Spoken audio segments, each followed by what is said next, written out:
The first time I delivered food to Julian Hayes, I thought he was just rude. "Leave it on the table by the door," he called from somewhere inside the apartment, not bothering to come greet me. I glanced at the rickety table, cluttered with mail, paintbrushes, and a half-empty coffee mug, and carefully set down the paper bag containing his lunch. Thai food, specifically pad Thai with extra lime and no bean sprouts. The delivery instructions had been oddly specific: knock 3 times, announce yourself as delivery, then wait for instructions. You need to sign for this," I called back, holding the electronic tablet we use for signatures. A sigh from within, then footsteps. He appeared in the doorway, tall, with dark hair falling across his forehead, paint-stained hands, and the most striking blue eyes I'd ever seen. Eyes that didn't quite meet mine, instead focusing somewhere around my shoulder. "I can't sign that," he said quietly.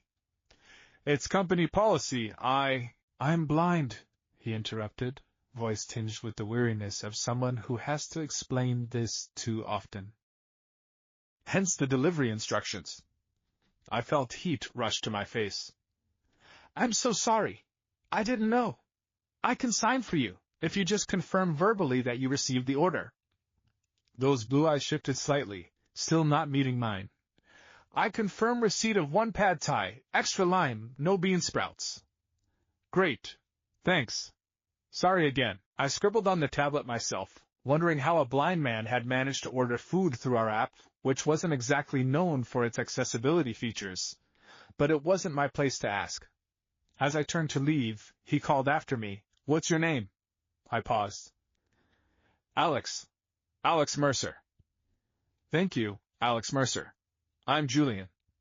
And that was it. A 30-second interaction that should have faded into the background of my day. Just another delivery in an endless string of them as I tried to make rent while waiting for my acting career to materialize in New York City. Except Julian Hayes ordered lunch delivery nearly every day. And somehow, I always seemed to be the one assigned to his route. By the third delivery, I learned he was an artist. This confused me until I saw the gallery showing Julian Hayes' Visions in Darkness flyer tucked among the mail on his table. On the 4th delivery, I noticed the smell of oil paints and turpentine hanging in the air of his apartment. By the 2nd week, I'd started to look forward to his orders appearing on my delivery queue. There was something intriguing about him. The contradiction of a blind painter, the careful way he navigated his space, the fact that he always seemed to be working when I arrived. "What are you working on today?" I asked during delivery number 7, after he'd started greeting me by name before I even announced myself. "Alex Mercer, right? You have a distinctive knock." He tilted his head slightly, those unfocused blue eyes directed somewhere past me. "A commission. Someone wants a cityscape." "How do you—" I trailed off, realizing how rude the question might sound. A small smile crossed his face. "How do I paint if I can't see? Is that what you're asking?" "Sorry, that's probably really intrusive." "It's fine. I wasn't always blind. I have visual memories to draw from, and the rest is texture and intuition."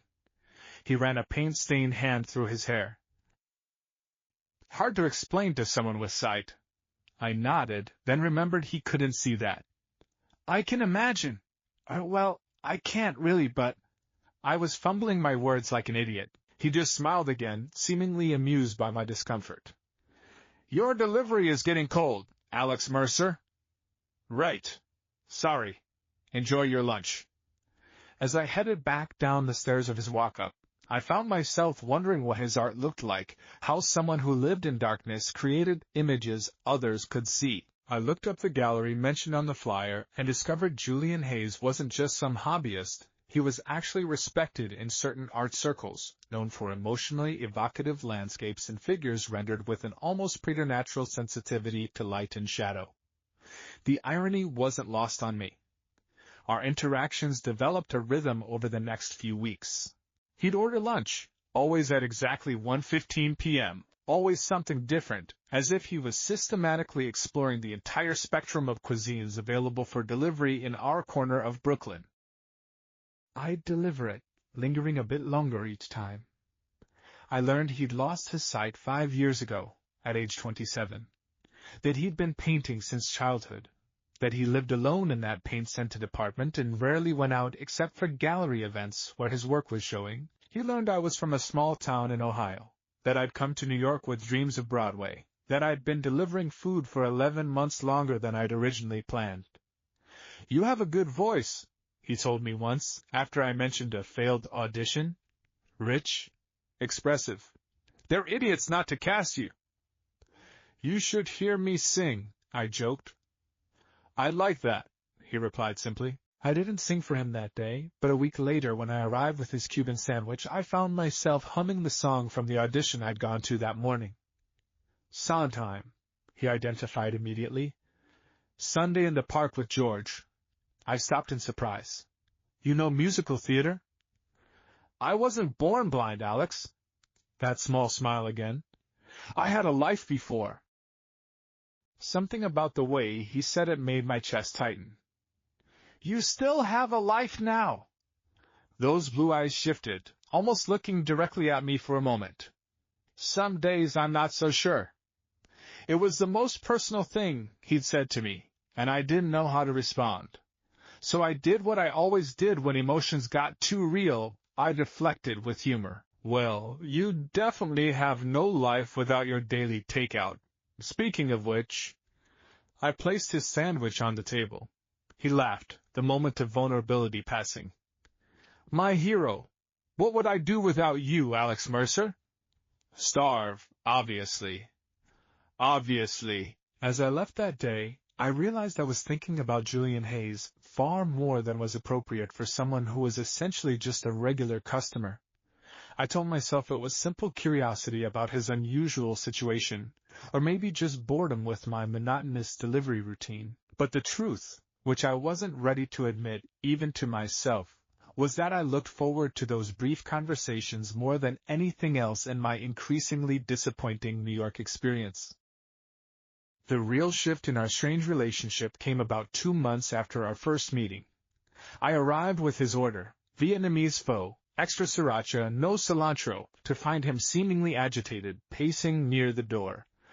"Alex," he said as soon as I knocked, "I need a favor." It was the first time he'd asked anything of me beyond the food delivery itself. "Sure, what do you need?" "I have a gallery opening tonight. My assistant who usually helps me prepare is sick and He ran a hand through his hair, leaving a smudge of blue paint near his temple. "I need help selecting clothes that actually match. Would you mind? I'll pay you for your time, of course."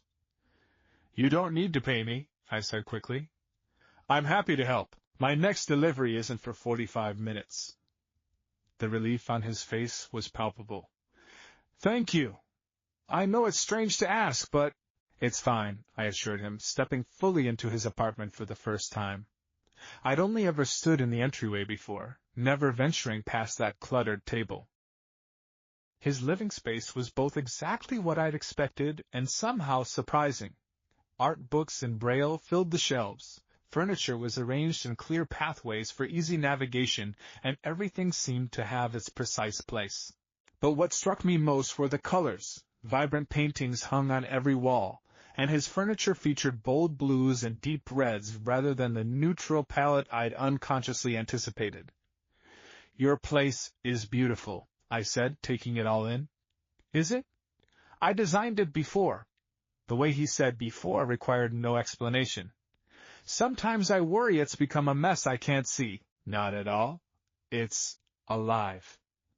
I wasn't sure how else to describe the vibrant energy of the space. He smiled slightly. "High praise from a Broadway hopeful. My bedroom is this way, closets on the right." I followed him, noting how confidently he moved through his space, fingers occasionally brushing a wall or piece of furniture as if confirming his position rather than finding his way. His bedroom was more subdued, a large bed with crisp white sheets, more bookshelves, and a door that I assumed led to his studio, as I could smell stronger paint odors emanating from it. "The blue suit or the gray one?" he asked, gesturing toward the closet. "I've been told I have about 5 nearly identical suits, but people assure me they're different colors." I checked the closet. "Navy blue, charcoal gray, black, lighter gray, and is this one dark green?" "Is it?" I had no idea. He laughed. Monica, my assistant, must have snuck that one in. I pulled out the navy suit. This one. Definitely. It'll bring out your eyes. As soon as I said it, I felt foolish. His eyes, while striking, weren't exactly a feature he was concerned with highlighting. But instead of taking offense, he just smiled. Eyes are still blue, then? Good to know. Sometimes I worry they've changed somehow without my knowledge. Still very blue, I confirmed, my voice sounding strange to my own ears. Do you need help with anything else? Shirt? Tie? If you could find a shirt that doesn't clash horribly. I've been told I sometimes make unfortunate choices. I selected a light blue shirt that complemented the suit without being too matchy-matchy, and a silvery tie that added some interest without being flashy. Perfect choices, he said after I described them. You have a good eye, Alex Mercer. One of us has to, I joked, then immediately regretted it. Sorry, that was funny, he finished for me. It was funny. I'm blind, not humorless. The way he said it, with warmth rather than offense, made something twist pleasantly in my chest. I should go, I said reluctantly, checking the time. My next delivery, of course.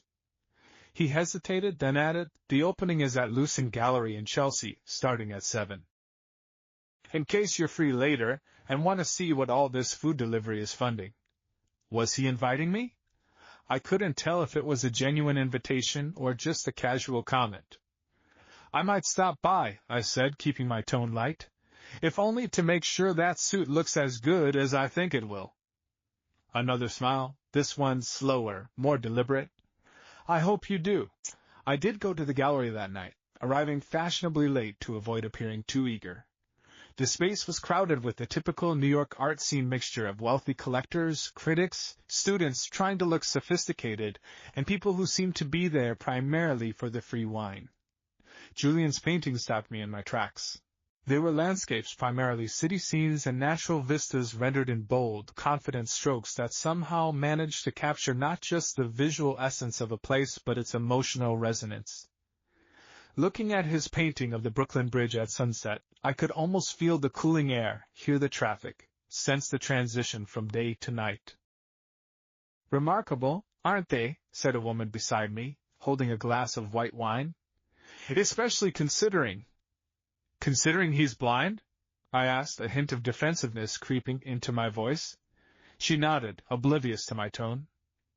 He does most of his work from memory, you know. Places he saw before losing his sight, but the emotional quality he brings to them is all about his current experience of the world through his other senses.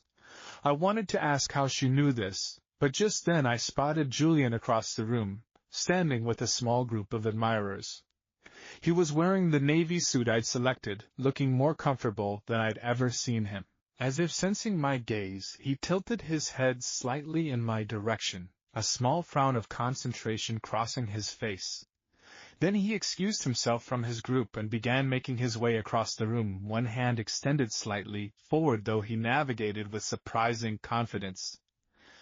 "Alex?" he said when he was a few feet away from me. "Is that you?" I blinked in surprise. "How did you know?"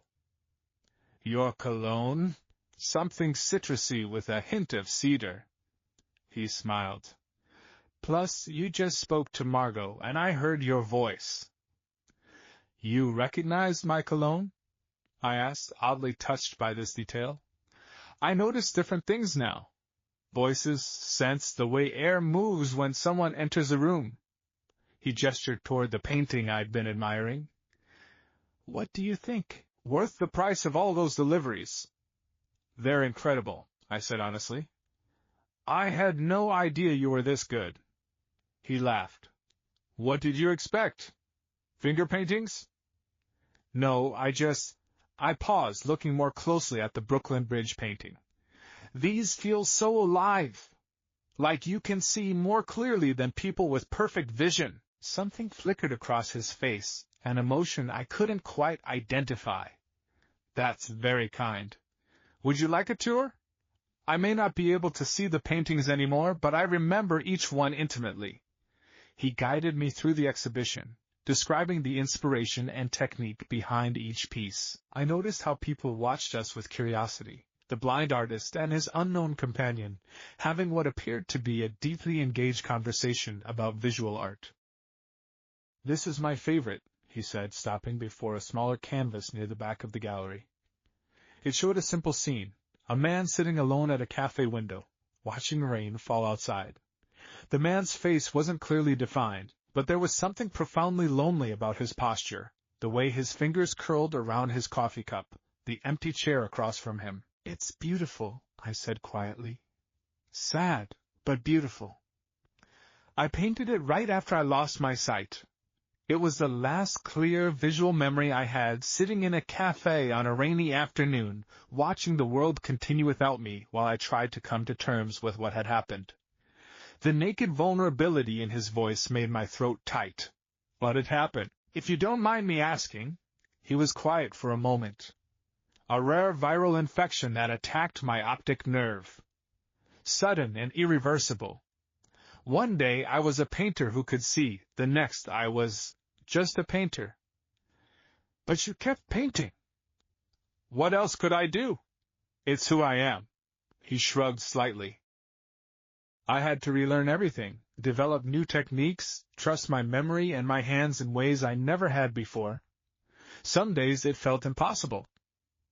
"But you did it," I said, looking around at the crowded gallery, at people moved to tears by his work. "I did," he agreed, a note of pride finally entering his voice, "though some days I still wake up and reach for the light switch before remembering." I wasn't sure what made me do it, perhaps the raw honesty of his admission, or the strange intimacy we'd developed over paper bags of takeout, but I reached out and took his hand. "I'm glad you kept painting." His fingers tensed for a moment in surprise, then relaxed, curling around mine. "So am I, Alex Mercer. So am I." We stood like that, hand in hand before his painting, until a collector approached wanting to discuss a purchase. Julian squeezed my hand once before releasing it, turning to his potential buyer with practiced charm. I left shortly after, my mind spinning with thoughts I wasn't ready to examine too closely. The next day, Julian didn't order lunch, nor the day after that. By the third day of his absence from my delivery queue, I was genuinely concerned and perhaps a bit hurt, though I had no right to be. On the fourth day, I made a decision that was probably crossing several professional boundaries. I picked up an order from his favorite Thai place, pad Thai, extra lime, no bean sprouts, and after completing my official deliveries, went to his apartment. I knocked my usual 3 knocks, half expecting no answer. "Just a minute." His voice followed by a crash and muffled cursing. When he opened the door, he looked disheveled. Hair uncombed, paint streaked across his t-shirt, those blue eyes even more unfocused than usual. "Who is it?" he asked, frowning. "It's Alex," I said. "You haven't ordered lunch in a few days. I was worried." His expression shifted from confusion to something more complex. "Alex, I've been working, lost track of time. I brought food." I held up the bag, then remembered he couldn't see the gesture. "Ty, your usual." He hesitated, then stepped back from the door. "You'd better come in, then." His apartment was in disarray. Coffee mugs scattered on every surface, sketches and materials strewn across the floor. He must have been working non-stop since the gallery opening. "Sorry about the mess," he said, running a hand through his already chaotic hair. "I've been in a creative period." "It's fine. Where should I put the food?" "Kitchen table, if you can find it under all the—" He gestured vaguely. I cleared a space and set out the food, noting that he seemed on edge, almost nervous. "So, the opening was a success?" "Yes. Sold most of the pieces." He felt his way to the table and sat down. "Thanks for coming. To the gallery, I mean, and for bringing lunch today?" "Of course." I pushed his container toward him. "Forks on your right, napkins left." He nodded, but made no move to start eating. "Alex, I need to tell you something." The seriousness in his tone made my stomach drop. "What's wrong?" He was interrupted by his phone announcing an incoming call. He fumbled for it, checking who was calling with what I assumed was a screen reader function. "I need to take this. It's my gallery manager. Just give me a minute?" I nodded, again forgetting he couldn't see the gesture. "Sure." He disappeared into what I assumed was his bedroom to take the call. While waiting, I noticed his studio door was slightly ajar, something I'd never seen before. Curiosity getting the better of me, I moved closer, telling myself I just wanted a glimpse of where he created those remarkable paintings. The studio was flooded with natural light from a large skylight. Canvases leaned against every wall. Brushes and paints were organized meticulously on a large table, and sketches were pinned across a corkboard. It looked like any artist's workspace, though perhaps more methodically arranged to accommodate navigation by touch. I was about to step back when something caught my eye, a canvas turned to face the wall. Several of them, actually a whole row, leaning against the far wall, deliberately hidden. I knew I should leave, that I was invading his privacy, but something pulled me forward. I carefully turned the first canvas, and saw myself. Me, delivering a paper bag, caught in profile. The detail was extraordinary. The fading bruise on my jaw from a stage combat class, the chip in my front tooth that I was saving up to fix, the specific way my hair curled behind my ear. I turned the next canvas. Me again, this time laughing at something, head thrown back. And the next, me looking thoughtful, gazing off to the side. Canvas after canvas, all of me. Some were quick studies, others detailed portraits, but all captured with an intimacy and perception that could only come from someone who had seen me, really seen me. "I can explain." I whirled around to find Julian standing in the doorway, his face a mask of tension. "You can see," I said flatly, the pieces falling into place. The way he navigated so confidently. How he always knew when I was at the door. The incredible detail in his paintings that couldn't possibly come from memory alone. "It's complicated." He took a step forward, then stopped, as if afraid to come closer. "Complicated?" I repeated, anger rising.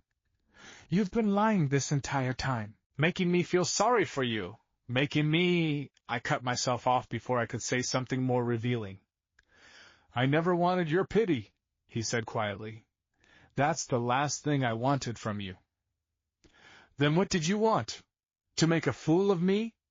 To use me as some kind of subject without my knowledge?" "No!" The vehemence in his voice made me pause. "I never meant for any of this to happen. The blindness story, it started as a way to avoid people, to explain why I couldn't look at them. Then it became easier to maintain the deception than explain the truth." "Which is?" He took a deep breath. "I have severe social anxiety with a specific manifestation. I can't make eye contact or look directly at faces without experiencing panic attacks. It started after a trauma in my early 20s and has gotten progressively worse. Looking at faces into eyes, it triggers something unbearable." I stared at him, trying to process this. "So you can see, but not people?" "I can see everything except for faces, essentially. I can look at a person's body, their clothes, their surroundings. But as soon as I try to look at a face, especially the eyes," he made a helpless gesture, "my heart races, I can't breathe, sometimes I even pass out. It's made normal social interaction impossible." "But the paintings," I said, gesturing to the canvases of my face. "These are clearly faces." "My face." A flush spread across his cheeks. "That's what I wanted to talk to you about. I can paint faces from photographs or from glimpses in my peripheral vision. And for some reason I can look at your face in fragments, never all at once, never directly, but enough to piece together." He swallowed hard. "You're the first person in 5 years whose face I've been able to see even partially." I wanted to hold on to my anger, but confusion was rapidly replacing it. "Why me?" "I don't know," he admitted. Maybe because you treated me normally from the beginning. Maybe because your voice made me feel safe.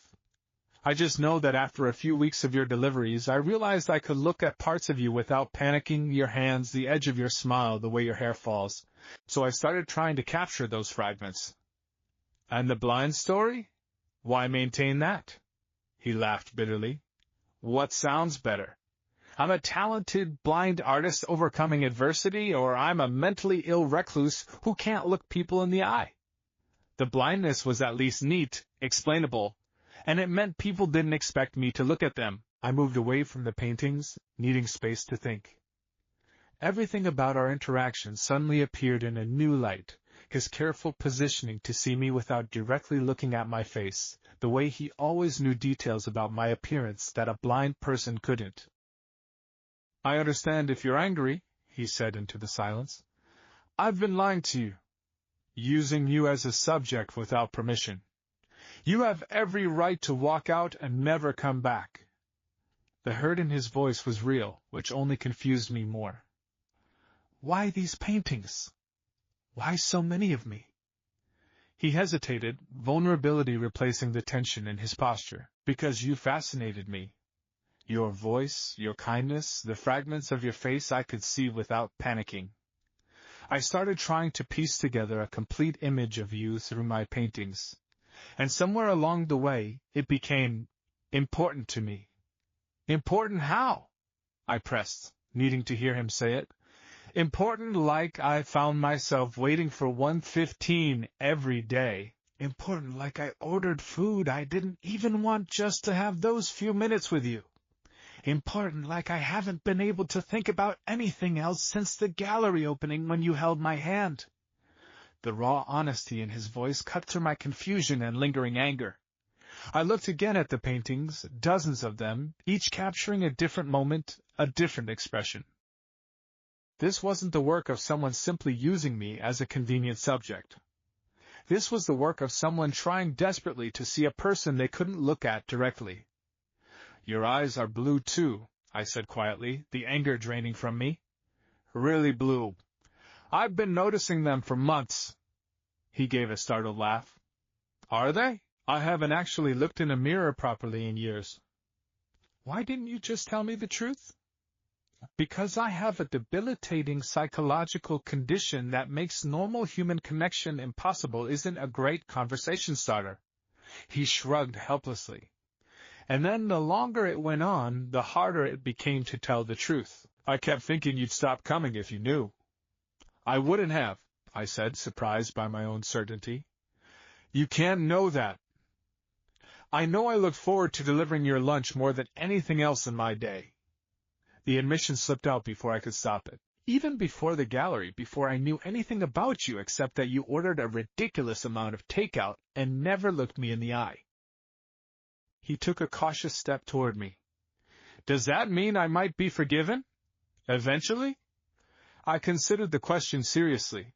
The deception bothered me, yes. But I also understood the fear behind it, the fear of rejection, of being seen as broken or abnormal. How many times had I hidden parts of myself, crafted a persona I thought would be more acceptable? I think I said slowly that forgiveness might be possible, but I have conditions. Name them. First, no more lies. Even difficult truths are better than comfortable deceptions. He nodded. Agreed. Second, I want to understand more about your condition. How it works, what helps, what makes it worse. I can do that. He took another step closer. And third, I continued. I want you to keep painting me, but with permission this time. Maybe even with me actually posing for you. A smile slowly spread across his face, the most genuine I'd seen from him. That's not really a penalty, Alex Mercer. I never said my conditions were punitive, I pointed out, taking a step toward him, closing the remaining distance. Now, one last thing. Yes? Can you see me now? Any part of me? He focused somewhere around my chin. Your mouth. Sometimes your cheeks. Never your eyes directly. But you can tell I'm here? You can see enough. I can see enough, he confirmed softly. More of you than anyone else in 5 years. I reached out slowly, telegraphing my movement, and placed my hand on his cheek. Is this okay? He nodded, leaning slightly into my touch. Very okay. And this? I leaned forward and pressed my lips gently to his. His sharp intake of breath was followed by his hands finding my waist, pulling me closer as he returned the kiss with surprising intensity. When we finally separated, both slightly breathless, he kept his eyes lowered, but his smile was radiant. That, he said, was exquisitely okay. Good, because I think I'd like to do it again sometime. I glanced at the paintings surrounding us, dozens of attempts to capture my face, my expressions, moments I hadn't even been aware were being observed. After lunch, maybe. Which is getting cold, by the way. He laughed, the sound lighter than I'd ever heard from him. Can't have that. Not after you went to all the trouble of an unofficial delivery. As we made our way back to the kitchen, him leading with more confidence now that his secret was out, I felt a strange sense of possibility opening before us. There would be challenges, certainly. His condition wouldn't disappear overnight, and my own life was still unsettled, my acting career still more dream than reality. But there was something powerful in being truly seen, not just physically but wholly, complexly by someone who had to work so hard to see at all. In his paintings, Julian had captured not just my face but something deeper, something I sometimes couldn't even see in myself. And maybe that was the most extraordinary kind of vision of all.